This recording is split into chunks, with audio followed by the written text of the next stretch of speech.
sur la RDTL, voire avoir la chance de participer à un projet européen, ça paraît difficile d'accès.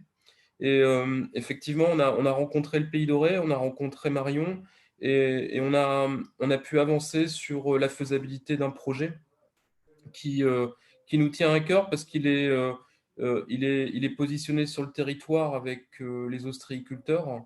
Et l'objectif étant d'améliorer la qualité de l'eau, de passer à l'électrique sur le parc ostréicole. Donc voilà, des thématiques qui nous animent tous.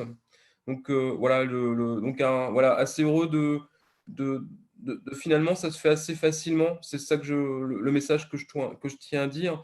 Et puis des personnes très accessibles pour des projets qui paraissent complexes tant qu'on les a pas portés. Voilà. Donc je vais essayer de partager une petite présentation de 10 pages. Sincèrement, vous n'hésitez pas à, voilà, poser des questions. Le but étant que ça soit le plus interactif possible. Hop, partager.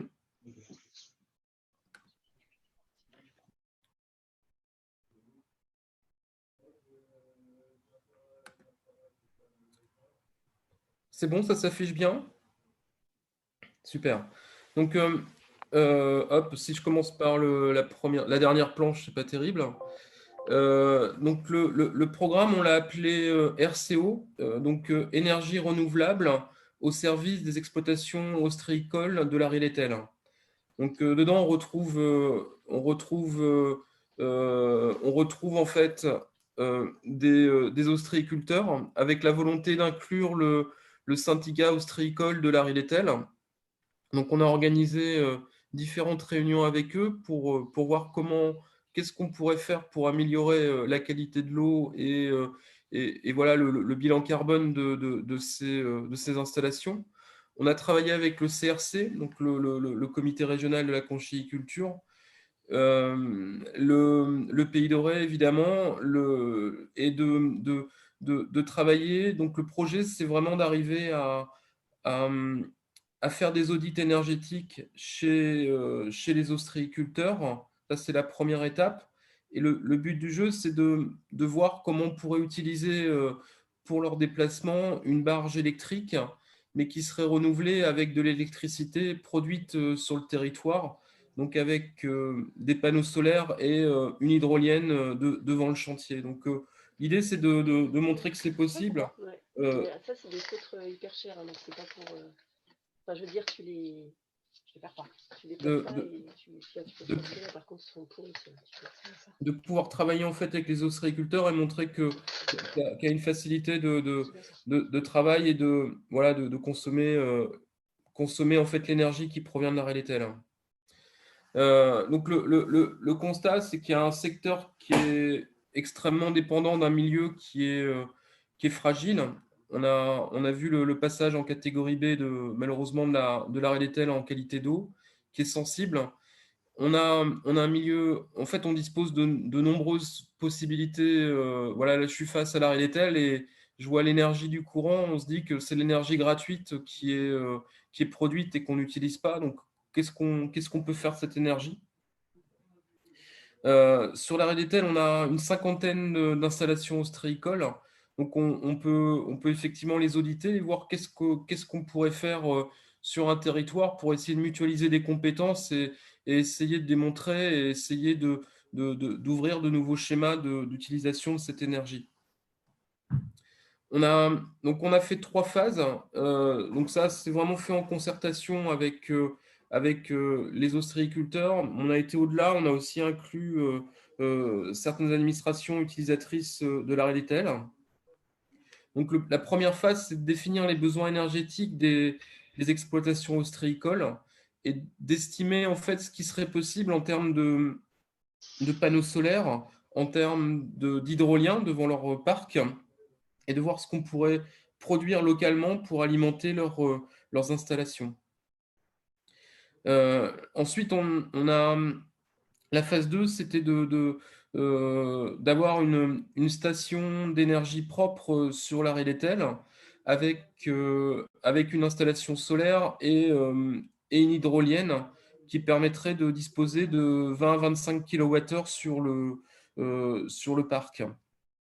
Et la troisième phase, c'est de passer réellement dans la partie opérationnelle, c'est de construire une barge ostréicole électrique qui serait alimentée justement par cette énergie propre et que cette barge elle soit utilisée par les ostréiculteurs de la Redétel et d'ailleurs pour avoir un retour, pour connaître leur façon de l'utiliser et d'avoir leur retour, voilà, que ce soit un projet partagé qui améliore la connaissance du territoire.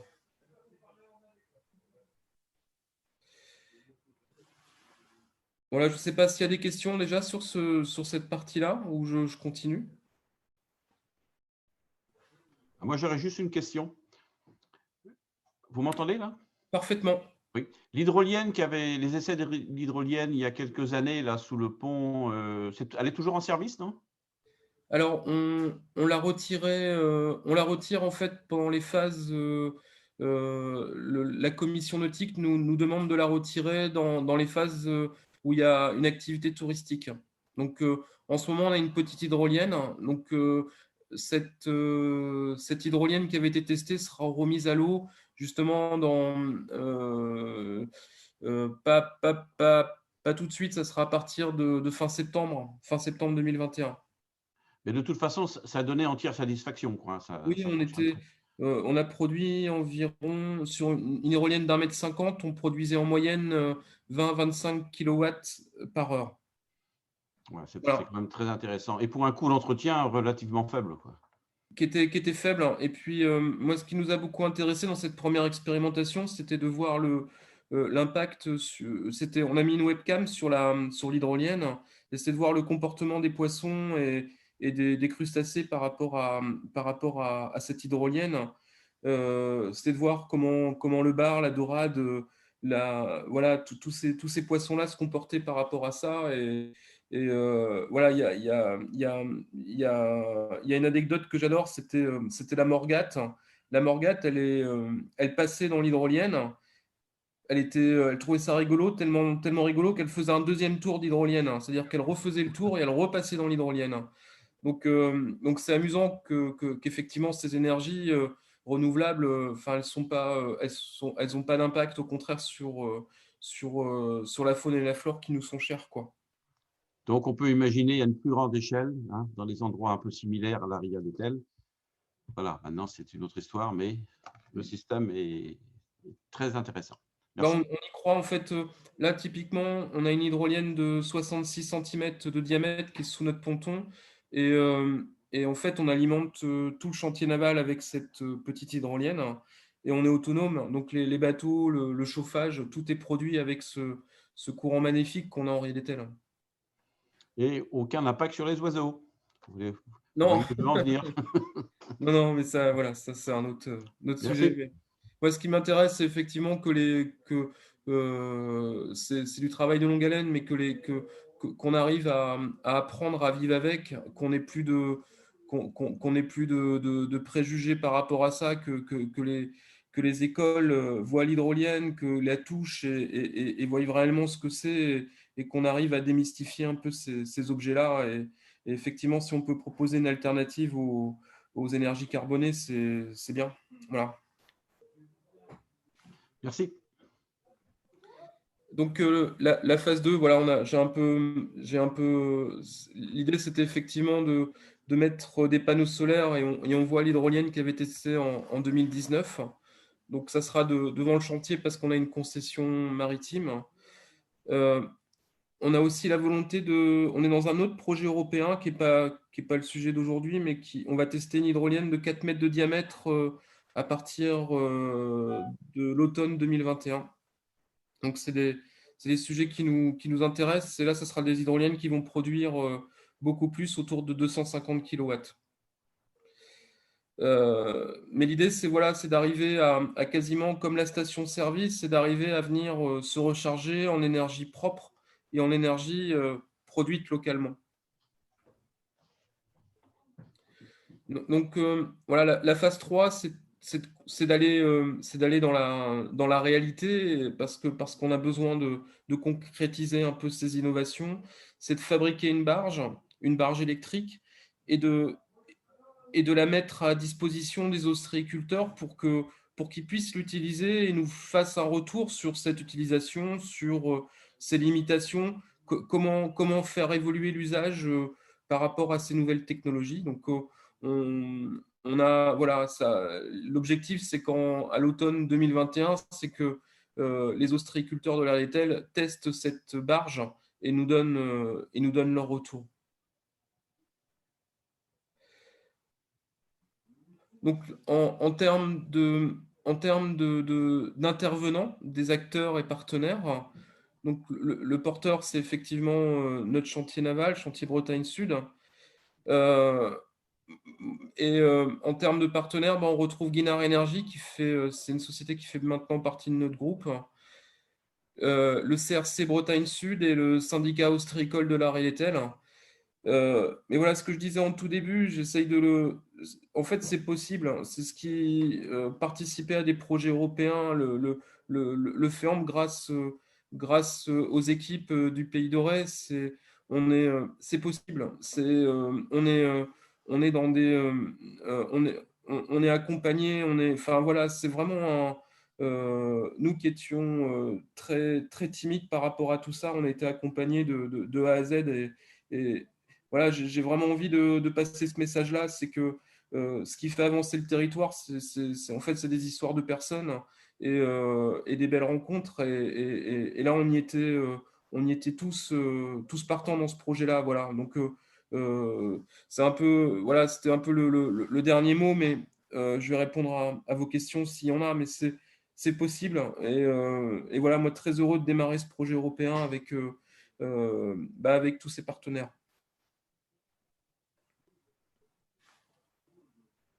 Hop, je vais. Merci Yannick, merci pour cette présentation. Est-ce qu'il y a des questions parmi les participants? Alors, s'il n'y en a pas tout de suite, en attendant, moi j'en ai, Yannick. Est-ce que tu peux nous dire où vous en êtes en fait dans le projet? Est-ce que voilà, vous avez démarré la phase 1, c'est ça? On a démarré la phase 1. On va travailler avec les ostréiculteurs. On va commencer les audits. Donc ça, c'est premier élément. On va aussi prendre contact avec la commission nautique et avec les affaires maritimes pour la partie autorisation, pour déployer la partie hydrolienne sur le quai. Voilà, donc on va être dans cette phase-là dans le mois qui vient. D'accord. Et combien d'ostréiculteurs sont concernés là par l'étude énergétique du coup sur 48 ostréiculteurs. Ouais, donc il y aura un beau panel. Oui. Oui, justement, j'allais poser la question de comment s'étaient fait les rencontres avec les ostréiculteurs et est-ce que ça a pris tout de suite et quelles étaient leurs attentes par rapport à votre projet? Le projet, en fait, au départ, ça démarre toujours d'une idée. On a rencontré le président des ostréiculteurs de la Rethel, qui a tout de suite adhéré au projet. Ensuite, il y a le CRC qui a été mis dans la boucle. Et ça s'est fait par différentes rencontres. Au début, l'idée, c'était pas tout à fait ça. Au début, on était vraiment sur l'utilisation d'une barge électrique. Et là où j'ai trouvé ça, mais enfin, je me souviens de cette réunion-là encore, et je m'en souviens toute ma vie, c'est que ils m'ont dit, c'est bien ton idée de barge électrique, mais allons au bout et essayons de produire de l'énergie propre sur la Rethel. Et là, je me suis dit enfin, c'est des sentinelles de la Rethel, les ostréiculteurs, et enfin voilà, ils sont prêts à l'innovation, ils sont prêts à faire évoluer le territoire, et donc pour répondre à la question, c'est eux qui ont été plus loin que l'idée initiale en voulant boucler le projet, en allant jusqu'à produire de l'énergie sur place. On a une question aussi de Marie Dubois qui demande le budget global du projet. J'ai pas bien compris la question, je suis désolé. Alors, je la répète, on a une question de Marie Dubois qui demande le budget global du projet. C'est 280 000 euros. Alors, ouais, moi, j'avais un montant un peu plus élevé, Yannick, tu m'excuseras. D'accord. C'est toi qui as le bon chiffre, Marion. Ouais, alors, on est autour de plutôt 300, je ne voudrais pas dire de bêtises, mais 350 000, il me semble. Hein. D'accord. Ouais, c'est ça, 320 000. Voilà. Bon, on a gagné 40. Il y a une autre question. Connaissiez-vous déjà le programme européen FEAMP ou l'avez-vous découvert en cherchant les financements ou peut-être par les rencontres de territoire que vous évoquiez tout à l'heure? Pour moi, le FEAMP, c'était vraiment lié à la pêche. J'avais vraiment cette association-là. Ça me paraissait. Je connaissais la définition. On voyait. Enfin, c'est vrai que c'est souvent présenté dans la presse, mais je pensais pas que c'était possible et accessible. Effectivement, le FEAMP est accessible pour les ostréicultures. L'ostréiculture, c'est comme ça qu'on a démarré, mais pour moi, c'était quelque chose de lointain qui m'a été, enfin voilà, que j'ai vu de manière concrète après avec Marion et les équipes. Et je crois que tu es venu à moi par l'intermédiaire de Yannick Perron du lycée maritime d'Etel. Oui. Voilà. C'est le bouche à oreille. Alors, il y a d'autres questions. Recommanderiez-vous le DLAF1 par un ami de Luce de Mangeon, qui est mon homologue du pays de Brest et que je salue? Je recommande clairement, et c'est surtout, en fait, c'est surtout ce que je recommande, c'est de pousser la porte des acteurs de ces projets-là. Enfin, c'est d'arriver à pousser la porte. Parce que effectivement, on voit partout les projets et autres, mais il y a un moment donné, pour que ça rentre, ce que je conseille, c'est surtout de pousser la porte et d'aller dans l'échange avec les personnes pour voir si c'est éligible. Et là, le projet, il évolue, mais il en reste toujours quelque chose. Donc, oui, je le recommande fortement, oui. Merci, c'était une question piège.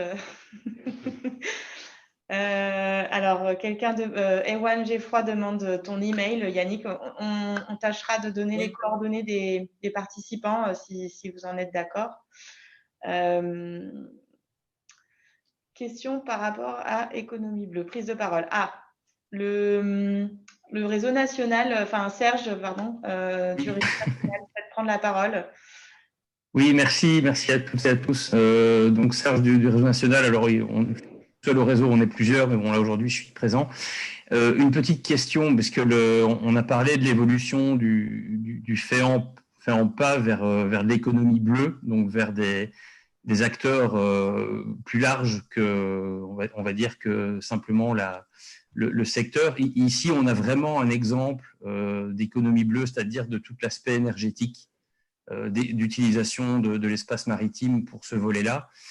Et très sincèrement, je trouve que c'est un projet qui est ambassadeur en tout cas de la manière dont vous l'avez présenté, ambassadeur d'une relation qui peut exister entre les professionnels et puis des secteurs auxquels ils n'ont pas trop l'habitude, avec lesquels ils n'ont pas trop l'habitude de travailler. Donc, tout d'abord, voilà, on voudrait mettre ça en avant et peut-être vous poser la question par rapport à votre ressenti du travail avec le secteur, qu'est-ce que vous retenez comme expérience, la manière dont le GALPA vous a aidé, qui permettrait d'aller plus loin vers ce type de projet dans un futur FEAMPA, qui, à ce qu'on comprend, va va donner plus d'opportunités à aller vers ce type de projet. Donc, est-ce qu'il y a déjà des leçons ou peut-être des blocages que vous avez réussi à lever qui seraient intéressants d'identifier pour de futurs types de projets de ce type, pardon. Sur les projets, c'est vraiment l'autorisation d'implantation d'hydroliennes